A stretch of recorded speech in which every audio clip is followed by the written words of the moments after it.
ಪ್ರಿಯ ವೀಕ್ಷಕರೇ, ನಾನು ನಿಮ್ಮ ಪ್ರೀತಿಯ DMS. ಇವತ್ತು ಮಂಡ್ಯ ಜಿಲ್ಲೆ ಮಳವಳ್ಳಿ ತಾಲೂಕು ಸಾಗ್ಯ ಸರ್ಗೂರು ಬಳಿ ಇರುವಂತಹ ಚಂದ್ರು ಅವರ ಒಂದು ಹಂದಿ ಫಾರ್ಮ್ಗೆ ಬಂದಿದ್ದೀನಿ. ಇವರು ಯಾವ ತಳಿಯ ಒಂದು ಹಂದಿಯನ್ನು ಸಾಕಿದ್ದಾರೆ, ಜೊತೆಗೆ ಇದರ ಒಂದು ಆದಾಯ ವೆಚ್ಚಗಳ ಬಗ್ಗೆ ಸಂಪೂರ್ಣವಾದಂಥ ಮಾಹಿತಿಯನ್ನು ನಾವು ಇವರಿಂದ ತಗೊಳ್ಳೋಣ.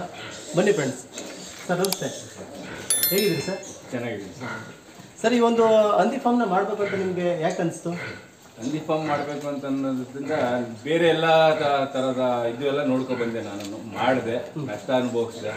ಕೊನೆಯಲ್ಲಿ ತಡಿ ಇದಾರು ಮಾಡುವ ಅಂತ ಅಂದ್ಬಿಟ್ಟು ಬೇರೆ ಫಾರಮ್ಗಳೆಲ್ಲ ವಿಸಿಟ್ ಮಾಡಿ ನೋಡಿ ಫಾರಮ್ ಅವ್ರ ಹತ್ರ ತಗೊಂಡು ಗೈಡೆನ್ಸ್ ತಗೊಂಡು ಸ್ಟಾರ್ಟ್ ಮಾಡುವ ಅಂದ್ಬಿಟ್ಟು ಚಿಕ್ಕದಾಗಿ ಮಾಡಿದೆ. ಅದಾದ ಅಂತ ನಡ್ಕೊಂಡು ಹೋಗ್ತೇವೆ. ಇದರಲ್ಲಿ ಆದಾಯ ಇದೆಯಾ ಸರ್? ಕಷ್ಟಪಟ್ಟು ಮಾಡೋದಿದೆ ಸರ್.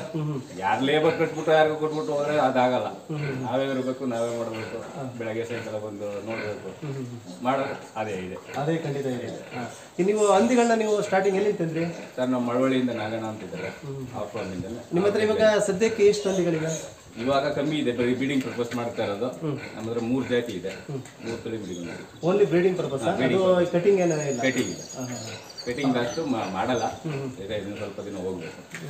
ಬರೀ ಬ್ರೀಡಿಂಗ್ ಪರ್ಪಸ್ ಮಾಡ್ತಾ ಇದ್ದೀವಿ. ಬ್ರೀಡಿಂಗ್ ಪರ್ಪಸ್ ಮಾಡ್ತಾ ಇದ್ದೀರಿ. ಇದಕ್ಕೆ ಆಹಾರ ಅನ್ನೋದಾದ್ರೆ ಕೊಡೋದಾದ್ರೆ ನೀವೇನೆಲ್ಲ ಕೊಡ್ತೀರಿ? ನಾವು ಫೀಡ್ ಕೊಡ್ತಾ ಇದ್ದೀವಿ ಸರ್. ಮೊದಲೆಲ್ಲ ಹೋಟ್ಲು ವೇಸ್ಟೇಜ್ ಬರ್ತಾ ಇತ್ತು, ಈ ಕರೋನಾದಿಂದ ಸ್ವಲ್ಪ ಬರ್ತಾ ಇಲ್ಲ. ಅದಕ್ಕೆ ಈಗ ಬರೀ ಬ್ರೀಡಿಂಗ್ ಪರ್ಪಸ್ ಆಗಿರೋದ್ರಿಂದ ಬರೀ ಫೀಡ್ ಹಾಕೋದು. ಫೀಡ್ ಆಗ್ತಾ ಇದೆ. ಒಂದು ಹಂದಿಗೆ 3 kg ಬೇಕು. ಬೆಳಗ್ಗೆ 1-2 kg ಕೊಡ್ತೀವಿ, ಸಾಯಂಕಾಲ 1 kg. ಈಗ ಬೆಳಿಗ್ಗೆಯಿಂದ ಸಂಜೆವರೆಗೂ ಈಗ ದಿನಚರಿ ಅನ್ನೋದಾದ್ರೆ ನೀವು ಈ ಒಂದು ಹಂದಿ ಫಾರ್ಮಲ್ಲಿ ಏನೇನೆಲ್ಲ ಮಾಡ್ತೀರಿ? ಬೆಳಗ್ಗೆ 7 ಗಂಟೆಗೆ ಬಂದು ವಾಶ್ ಮಾಡ್ತೀವಿ. ಒಂದು 2 ಅವರ್ ವಾಶ್ ಆಗುತ್ತೆ. ವಾಶ್ ಮಾಡಿ ನೀರು ಕೊಟ್ಟು ಹೋಗೋಕೆ ಫೀಡ್ ಹಾಕ್ತೀವಿ. ಇನ್ನು ಪುನಃ ಸಾಯಂಕಾಲ 4 ಗಂಟೆಗೆ ಬಂದು ಇನ್ನೊಂದ್ಸಲ ವಾಶ್ ಮಾಡ್ತೀವಿ, ಫೀಡ್ ಹಾಕ್ತೀವಿ. 2 ಅವರ್, ಬೆಳಗ್ಗೆ 2 ಅವರ್, ಸಾಯಂಕಾಲ 2 ಅವರ್ ಕೆಲಸ ಆಗುತ್ತೆ. ಈ ಒಂದು ಹಂದಿ ಫಾರ್ಮ್ ಮಾಡ್ಬೇಕಂದ್ರೆ ಮೊದಲನೇಗೆ ನಮ್ಗೆ ಏನೇನೆಲ್ಲ ಬೇಕಾಗುತ್ತೆ ಸರ್? ಊರಿಂದ ದೂರ ಇರಬೇಕು, ತುಂಬಾ ದೂರ ಇರಬೇಕು. ಸ್ಮೆಲ್ ಬರುತ್ತೆ. ಇದು ಹೋಟ್ಲು ವೇಸ್ಟೇಜ್ ಎಲ್ಲ ಹಾಕ್ತೀವಲ್ವಾ, ಅದರಿಂದ ಸ್ಮೆಲ್ ಬರುತ್ತೆ. ಸ್ಕೂಲ್ಗಳಾಗ್ಲಿ ಮನೆ ಆಗ್ಲಿ ಯಾವುದು ಇರಬಾರ್ದು, ದೂರ ಇರಬೇಕು ಸ್ವಲ್ಪ ಊರಿಂದ. ಮತ್ತೆ ಎತ್ತರವಾದ ಪ್ರದೇಶ ಇರಬೇಕು, ನೀರು ಹೊರದು ಹೋಗ್ಬೇಕು. ಡೌನಲ್ಲಿ ಮಾಡ್ಕೊಂಡ್ರೆ ಪಕ್ಕದಲ್ಲೇ ನೀರು ನಿಂತ್ಕೊಳ್ಳುತ್ತೆ, ಗಲೀಜಾಗುತ್ತೆ, ಸ್ಮೆಲ್ ಬರ್ತದೆ, ಸೊಳ್ಳೆ ಜಾಸ್ತಿ ಆಗುತ್ತೆ, ವೈರಸ್ ಬರುತ್ತೆ. ಎತ್ತರವಾದ ಜಾಗ, ಗಾಳಿ ಬೆಳಕು ಚೆನ್ನಾಗಿರಬೇಕು. ಮೇನ್ ನೀರು ಬೇಕು, ಮೇನ್ ನೀರು ಬೇಕು.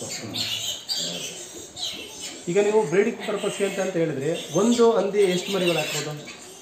ನಮ್ಮಲ್ಲಿ 12-14 ಗಂಟಲು ಹಾಕಿದೆ ಸರ್. 12-14 ಹಾಕಿದೆ. ಒಂದು ಮರಿಯನ್ನು ನೀವು ಮಾರ್ಬೇಕಾದ್ರೆ ಎಷ್ಟಕ್ಕೆ ಮಾರ್ತೀರಿ? ಅಥವಾ ಹಂದಿ ಮಾರೋದಾದ್ರೆ ಎಷ್ಟಕ್ಕೆ ಮಾರ್ತೀರಿ? ಒಂದು ಪ್ರೆಗ್ನೆಂಟ್ ತಂದು ಮಾರಬೇಕು ಅಂತಂದ್ರೆ ಇವತ್ತು 14,000-14,000 ರೂಪಾಯಿ ಆಗುತ್ತೆ. 14,000-14,000 ರೂಪಾಯಿ ಆಗುತ್ತೆ. ಈಗ ಮರಿಗಳಿಗೆಲ್ಲ ನೀವು ಪೋಷಣೆ ಹೇಗೆಲ್ಲ ಮಾಡ್ತೀರಿ? ಅದು ಹುಟ್ಟಿದ 8 ದಿನದೊಳಗಡೆ ಒಂದು ಕ್ಯಾಲ್ಸಿಯಂ ಇಂಜೆಕ್ಷನ್ ಕೊಡ್ತೀವಿ. ಪುನಃ 20 ದಿನಕ್ಕೆ ಅದು 20 ದಿನವರೆಗೆ ಏನು ತಿನ್ನೋದು, ಬರೀ ತಾಯಿ ಹಾಲು ಕುಡಿತಾ ಇರುತ್ತೆ. ತಾಯಿ ಹಾಲು ಕುಡಿದ 20 ದಿನ ಆದ್ಮೇಲೆ ತಿಂಡಿ ತಿನ್ನೋ ಶುರು ಮಾಡೋದು ತಾಯಿ ಜೊತೆಲಿ. ಆವಾಗ ಒಂದು ಸ್ವಲ್ಪ ಬೇದಿ ಆಗ್ಬೋದು, ಆವಾಗ ಒಂದು ಕ್ಯಾಲ್ಸಿಯಂ ಇಂಜೆಕ್ಷನ್ ಕೊಡ್ತೀವಿ. ಇನ್ನೆಲ್ಲ ಮಾಮೂಲಿ ಲಿವರ್ ಟಾನಿಕ್ ಏನಲ್ಲ ಅವ್ರು 2 ತಿಂಗಳವರೆಗೆ ಹಾಕೋಲ್ಲ. ಹಂದಿಗಳಿಗೆ 3 ತಿಂಗಳ ಮುಂಚೆ ಡಿವೋರ್ನಿಂಗ್ ಮಾಡ್ತೀವಿ. ಈ ಥರ ಶೆಡ್ ಮಾಡಿದ್ರಲ್ವಾ, ಎಷ್ಟು ಖರ್ಚಾಗ್ಬೋದು ಸೆಡ್ ಮಾಡೋದಕ್ಕೆ? ಸೆಕೆಂಡ್ಸೇ ತಂದಿರೋದು. ನಾನು ಮಾಡಿ 5 ವರ್ಷ ಆಯಿತು.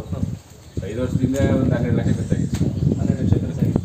ಕರೋನಾ ಟೈಮಲ್ಲಿ ಫುಲ್ ಇವೆಲ್ಲ ಜಾಸ್ತಿ ಹಂದಿಗಳು ಇತ್ತು. ಇವಾಗ ಶೆಡ್ ಪೂರ್ತಿ ಇತ್ತು, ಕರೋನಾ ಪೂರ್ತಿ ಇತ್ತು. ಬಟ್ ಕಟಿಂಗ್ ಯೂಸ್ ಮಾಡ್ತಾರೆ. ಇವಾಗ ಬ್ರೀಡಿಂಗ್ ಪರ್ಪಸ್ ಯೂಸ್ ಮಾಡ್ತಾರೆ. ಈಗ ಹಂದಿಗಳು ತರ್ತೀರಿ, ಮರಿ ಮಾಡ್ತೀರಿ, ಅದನ್ನ ಮರಿಗಳನ್ನ ಮಾರ್ಕೊಳ್ತಾರೆ. ಆ ರೀತಿ ಮಾಡ್ತಾರೆ.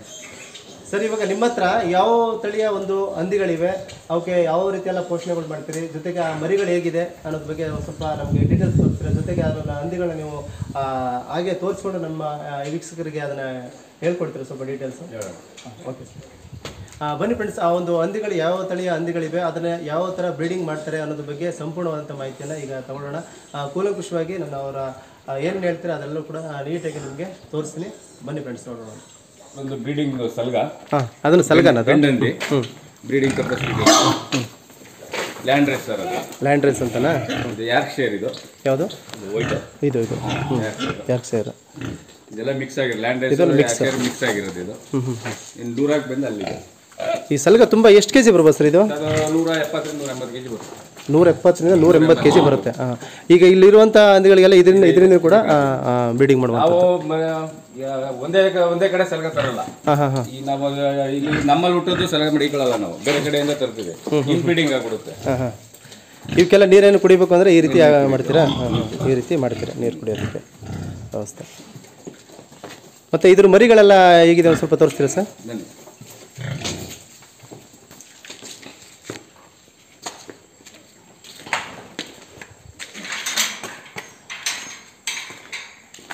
ಇದು ಬಂದು ಬ್ರೀಡಿಂಗ್ ತಗೊಂಡಿದ್ದೀವಿ ಸರ್. ಇವಾಗ ದೂರ ಹಾಕಿದೆ. ಇದ್ರ ಹೆಸರು ಏನು ಹೇಳಿದ್ರಿ? ಡೂರಾಕ್ ಅಂತ. ಬ್ರೀಡಿಂಗ್ ಪರ್ಪಸ್ ಬೇರೆ ಕಡೆಯಿಂದ ತಂದಿರೋದು. ಇನ್ನು ಇದನ್ನು ಸ್ವಲ್ಪ ಇನ್ನೊಂದು 80 kg ಆವರೇಜ್ ಆದರೆ ಅದು ಕೊಟ್ಬಿಡ್ತೀವಿ. ಅದು ಕೊಟ್ಬಿಡ್ತೀರಿ? ಅದು ಕೊಟ್ಬಿಟ್ಟು ಇದನ್ನು ಒಂದು ವರ್ಷ ಇಟ್ಕೊಳ್ತೀವಿ ಸರ್. ಸಾಲುಗಳು ಜಾಸ್ತಿ ಇಟ್ಕೊಳ್ಳೋದು, ಇನ್ನು ಬ್ರೀಡಿಂಗ್ ಆಗಿಬಿಡುತ್ತೆ, ಮತ್ತೆ ಮರಿ ಸರಿಯಾಗಿ ಬರಲ್ಲ. ಏನು ಮಾಡ್ತೀವಿ, ಒಂದೂವರೆ ವರ್ಷ ಆದ್ಮೇಲೆ ತೊಗೊಂಡ್ಬಿಡ್ತೀವಿ. ಅದನ್ನು ಇನ್ನು ಕಟಿಂಗ್ ಕೊಟ್ಬಿಡ್ತೀರಾ? ಕಟಿಂಗ್ ಕೊಟ್ಬಿಡ್ತೀರಿ. ಇದು ಪ್ರೆಗ್ನೆಂಟ್ ಸರ್. ಇನ್ನೊಂದು ವಾರದಲ್ಲಿ ಮರಿ ಹಾಕುತ್ತೆ. ಪ್ರೆಗ್ನೆಂಟ್ ಇದು? ಪ್ರೆಗ್ನೆಂಟ್ ಅಂತಾರೆ. ಈಗ ಎಷ್ಟು ತಿಂಗಳಿಗೆ ಪ್ರೆಗ್ನೆಂಟ್ ಆಗುತ್ತೆ ಇದು ಸರ್? ಅದು 8 ತಿಂಗಳು. ಮರಿ ತಂದು 8 ತಿಂಗಳಿಗೆ 80 kg ಆವರೇಜ್ ಇರಬೇಕು ಸರ್. ಹೆಣ್ಣಂದಿ 80 kg, ಗಂಡಂದಿ 100-120 kg ಇರಬೇಕು. ಕ್ರಾಸಿಂಗ್ ಆಗುತ್ತೆ ತಿಂಗಳಿಗೆ. 8 ತಿಂಗಳು ಕ್ರಾಸಿಂಗ್ ಆದ್ರೆ 3 ತಿಂಗಳು 3 ವಾರ 3 ದಿನಕ್ಕೆ ಮರಿ ಹಾಕುತ್ತೆ. ಪುನಃ 2-2.5 ತಿಂಗಳು ಹಾಲು ಕುಡಿಸುತ್ತೆ. ಪುನಃ ಆಮೇಲೆ ಒಂದು 15 ದಿನ ರೆಸ್ಟ್, ಆಮೇಲೆ ಪುನಃ ಕ್ರಾಸಿಂಗ್ ಬರುತ್ತೆ. 20 ದಿನಕ್ಕೆಲ್ಲ ಕ್ರಾಸಿಂಗ್ ಬಂದ್ಬಿಡುತ್ತೆ. 20 ದಿನಕ್ಕೆ ಅಂದರೆ ವರ್ಷಕ್ಕೆ ಎಷ್ಟು? 2 ಬ್ರೀಡ್ ಮಾಡ್ಬೋದು. 2 ಬ್ರೀಡ್ ಮಾಡ್ಬೋದು. ಅಂದರೆ 6 ತಿಂಗಳು ಒಂದು, ನೀವು ಹೇಳೋ ಲೆಕ್ಕಾಚಾರದಲ್ಲಿ ಆದರೆ 14 ತಿಂಗಳಿಗೆ 3 ಬ್ರೀಡ್ ಆಗುತ್ತೆ. ಆದರೆ ಹಂದಿ ವೀಕ್ ಆಗಿಬಿಡುತ್ತೆ. ಈ ಹಂದಿ ಎಷ್ಟು ಹಾಕಿದೆ ಸರ್ ಮರಿ? ಟೋಟಲ್ 8 ಹಾಕಿದೆ. 8 ಮರಿ ಹಾಕಿದೆ. ಈ ಥರ ಗೂಡೆಲ್ಲ ಯಾಕೆ ಮಾಡಿದಿರಿ ಸರ್? ಅದು ಮರಿ ಬೆಚ್ಚಿರಬೇಕು. 3 ದಿನ ಮಾತ್ರ ತಾಯಿ ಹತ್ರ ಇರುತ್ತೆ. 3 ದಿನ ಆದ್ಮೇಲೆ ಸಪ್ರೇಟ್ ಹೋಗಿ ಮಲಿಕೊಳ್ಳುತ್ತೆ. ಆಗ ಹಂದಿ ಮೇಲೆ ಮಲಿಗೆ ಇದು ಮಾಡ್ತವೆ ಅಂತೇಳಿ ಸಪ್ರೇಟ್ ಮಾಡ್ತೀವಿ. ಅಲ್ಲೋಗಿ ಇಲ್ಲಿ ಹಾಲು ಕುಡ್ಕೊಳುತ್ತೆ, ಅಲ್ಲೋಗಿ ಮಲಿರುತ್ತೆ, ಒಳಗಡೆ ಅಲ್ಲೋಗಿ ಮಲ್ಕೋತವೆ. ಇದಾವ ಸರ್? ಇದ್ಯಾವ ಬ್ರೀಡು? ಇದು ಯಾರು ಸರ್? ಇದೆಷ್ಟು ಮರಿ ಹಾಕಿದೆ? ಇದು 6 ಹಾಕಿದೆ ಸರ್. 6 ಹಾಕಿದೆ. ಒಂದು ಮರಿ ಅಂದರೆ ಎಷ್ಟು ಮಾರ್ತೀರಿ ನೀವು? 5,000 - 6,000 ರೂಪಾಯಿ ಮಾಡ್ತೀವಿ. 5,000 - 6,000. ಈಗ ಇಲ್ಲಿರುವಂಥ ಮರಿ ಈಗ ಬರ್ತಾ ಇದೆ ನೋಡಿ, ಈ ಮರಿಗೆ ಯಾರು ಎಷ್ಟು ಮಾರ್ತೀರಿ? ಈ ಮರಿ ತಗೊಂಡೋದ್ರು ಸಾಕಾಗಲ್ಲ ಸರ್.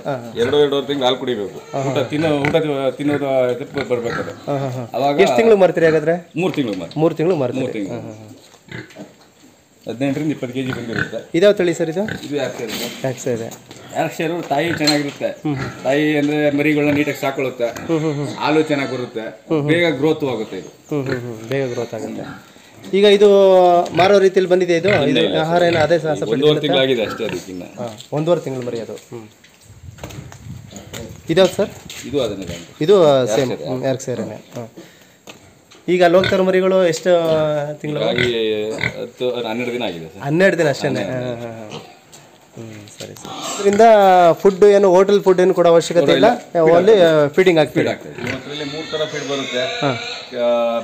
ಪ್ರೆಗ್ನೆಂಟ್ ಇದ್ದಾಗ ಒಂಥರ, ಮತ್ತೆ ಹಾಲು ಮರಿ ಹಾಕಿದ್ಮೇಲೆ ಹಾಲು ಬರೋಕೆ ಒಂಥರ ಫೀಡ್ ಇದೆ. 3 ಥರ ಫೀಡ್. ಸರ್, ಹಂದಿಗಳಿಗೆ ಯಾವ್ದಾದ್ರು ಕಾಯಿಲೆಗಳೇನಾದ್ರು ಬರುತ್ತಾ? ಕಾಯಿಲೆ ಇದೆ ಸರ್. ಮಾಮೂಲಿ ಹಸುಗಳಿಗೆ ಕುರಿಗಳಿಗೆ ಬರೋ ಥರ ಇದಕ್ಕೂ ಬರುತ್ತೆ. ವ್ಯಾಕ್ಸಿನೇಷನ್ ಮಾಡ್ಕೋಬೇಕು. ವ್ಯಾಕ್ಸಿನೇಷನ್ ಮಾಡಿಸ್ಬೇಕು. ಎಷ್ಟು ತಿಂಗಳು ಒಂದ್ಸರಿ ಮಾಡಿಸ್ತೀರಿ? ಹೇಗೆ? 6 ತಿಂಗಳು ಒಂದ್ಸರಿ ಮಾಡಿಸಿರ್ತೀರಿ. ನೀವೇ ಮಾಡ್ಕೊಳ್ತೀರಿ. ಈ ರೋಗ ರುಜಿನಗಳು ಜಾಸ್ತಿ ಬರೋದಿಲ್ಲ, ಇದಕ್ಕೆ ಕಾಯಿಲೆ ಅನ್ನೋದು ಜಾಸ್ತಿ ಇರೋದಿಲ್ಲ. ನೀಟಾಗಿ ರೀತಿ ಎಲ್ಲ ಕ್ಲೀನ್ ಮಾಡಿ ಇಟ್ಕೊಳ್ತು ಅಂತಂದ್ರೆ ಒಳಗಡೆ ಬಂದ್ರೆ ಅವ್ರ ಫಾರಮ್ನಿಂದ ನಮ್ಮ ಫಾರಮ್ ಬಂದ್ಬಿಡುತ್ತೆ. ಹಾಗೆ ಬೇರೆ ಫಾರಮ್ ಅಲೋ ಮಾಡಬಾರ್ದು. ನೀಟಾಗಿ ಮೇಂಟೈನ್ ಮಾಡ್ತಾರೆ, ಯಾವುದೇ ಕಾಯಿಲೆ ಬರೋದಿಲ್ಲ. ಫೀವರ್ ಬರುತ್ತೆ. ಊಟ ತಿಂದ ಸೈಡಲ್ಲಿ ಹೋಗಿರುತ್ತೆ. ನೋಡ್ಕೊಂಡು ಒಂದು ಇಂಜೆಕ್ಷನ್ ಮಾಡ್ಬಿಡೋದು ಅಷ್ಟೇ. ಡಿವರ್ಮಿಂಗ್ ಮಾಡ್ತೀವಿ. 3 ತಿಂಗಳು. ಯಾವ್ದು ಮಾಡ್ತೀರಿ? ಡಿವರ್ಮಿಂಗ್ ಮಾಡ್ತೀರಿ. ಮತ್ತೆ ಲಿವರ್ ಟಾನಿಕ್ ಹಾಕ್ತೀವಿ. ಅದು ಬಿಟ್ಟರೆ ಇನ್ನು ಯಾವುದೇ ಥರ ಕಾಯಿಲೆಗಳು ಇದಕ್ಕೆ ಬರೋದಿಲ್ಲ. ಏನಿದ್ರು ಇದಕ್ಕೆ ಜಾಸ್ತಿ ಮರಿ ಹಾಕೋದ್ರಿಂದ ಫೀವರ್ ಬರುತ್ತೆ ಅಷ್ಟೇ. ಈಗ ಆಫ್ರಿಕನ್ ಫೀವರ್ ಅಂತ ಬಂದಿದೆ, ಎಲ್ಲ ಫಾರ್ಮ್ಗಳು ಮುಚ್ಚೋಗ್ತವೆ. ಫಾರ್ಮಲ್ಲಿ 300-400 ಇದ್ದವರೆಲ್ಲ ಖಾಲಿ ಮಾಡ್ತಾ ಇದ್ದಾರೆ ಫೀವರ್. ಹೌದೌದು. ಈಗ ನಿಮಗೆ ಇದರಲ್ಲಿ ಬ್ರೀಡಿಂಗ್ ಆಗೋ ಪರ್ಪಸ್ ತಂದಿರೋದ್ರಿಂದ ಈಗ ಮರಿಗಳು ಈಗ 10-15, ನೀವು ಹೇಳಿದ್ರಿ 14-16 ಮರಿ ಹಾಕುತ್ತೆ ಒಂದ್ಸರಿಗೆ ಅಂತ ಹೇಳಿ. ಮರಿ ಹಾಕುತ್ತೆ. ತೊಟ್ಟು ಎಷ್ಟಿರುತ್ತೆ ಅಷ್ಟು ಮರಿಗಳು ಹಾಕುತ್ತೆ. ಮರಿ ಸೆಲೆಕ್ಷನ್ ಮಾಡ್ಬೇಕಾದ್ರೆ ಫಸ್ಟ್ ನೋಡ್ಬೇಕಾಗಿರೋದು ತೊಟ್ಟು ಜಾತಿ. ಜಾತಿ ನೋಡ್ತೀರಿ. ತೊಟ್ಟುಗಳು ನೋಡ್ಬೇಕು. ಮಲೆ ತೊಟ್ಟುಗಳು ಒಂದು ಸಮವಾಗಿರ್ಬೇಕು. ಒಂದು ಸಮ ಇರಬೇಕು. ಅಲ್ಲಿ ಎಷ್ಟು ತೊಟ್ಟು ಇರ್ತದೆ ಅಷ್ಟು ಮರಿಗಳು ಹಾಕತ್ತಾ? ಬರುತ್ತೆ ಅಂತ. ಯಾವ ತರ ಇರುತ್ತೆ ಅದ್ರ ತಾಯಿ ತಾನೇ ಇರುತ್ತೆ, ಅದ್ರ ಮರಿ ಬರುತ್ತೆ. ಈಗ 14 ಮರಿ ಹಾಕ್ಬಿಟ್ಟು ಬರೀ 12 ತೊಟ್ಟು 12 ಮರಿ ಹಾಲ್ ಬರಲ್ಲ. ಹಾಗೆ. ಸರ್, ಈಗ ತೊಟ್ಟು ಏನೋ ಸ್ಟ್ರೈಟ್ ಇರ್ಬೇಕು ಅಂತ ಹೇಳಿದ್ರೆ ಹೇಗೆ ಸ್ವಲ್ಪ ತೋರಿಸ್ತೀರಾ? ಈ ರೀತಿ ಇರ್ಬೇಕಾ? ಲೆಕ್ಕ ಹಾಕಬೇಕು. ಯಾವತ್ತು ಹೆಚ್ಚಾಗಿ ಜಾಸ್ತಿ ತೊಟ್ಟಿರೋದೇ ಹಂಗೆ ಸೆಲೆಕ್ಟ್ ಮಾಡ್ಕೋಬೇಕು ನಾವು. ಹಾಂ ಹಾಂ ಹಾಂ ಕಮ್ಮಿ ಇರೋದು ತಗೋಬಾರ್ದು. ಮಿನಿಮಮ್ 12 10 ತೊಟ್ಟು ಇರಬೇಕು. ಇದರಲ್ಲಿ ಎಷ್ಟಿದೆ ಸರ್? ಇದ್ರಲ್ಲಿ 14 ಇದೆ. 14 ಇದೆ. ಹಾಂ ಹಾಂ ಹಾಂ. ಒಟ್ಟಲ್ಲಿ ಹೆಚ್ಚು ತೊಟ್ಟಿರುವಂಥದ್ದು ನೀವು ಸೆಲೆಕ್ಟ್ ಮಾಡಿದ್ರೆ ಮರಿ ನೀಟಾಗಿ ಸಾಕಳುತ್ತೆ. ಹಾಂ ಹಾಂ. ಹಾಲು ಯಾವುದಕ್ಕೂ ಕೂಡ ಶಾರ್ಟೇಜ್ ಆಗಲ್ಲ. ಹಾಂ. ಕುಡಿಯೋಕ್ಕೆ ನೀವು ಇಲ್ಲಿ ಬಿಡ್ತೀರಾ ನೀರು?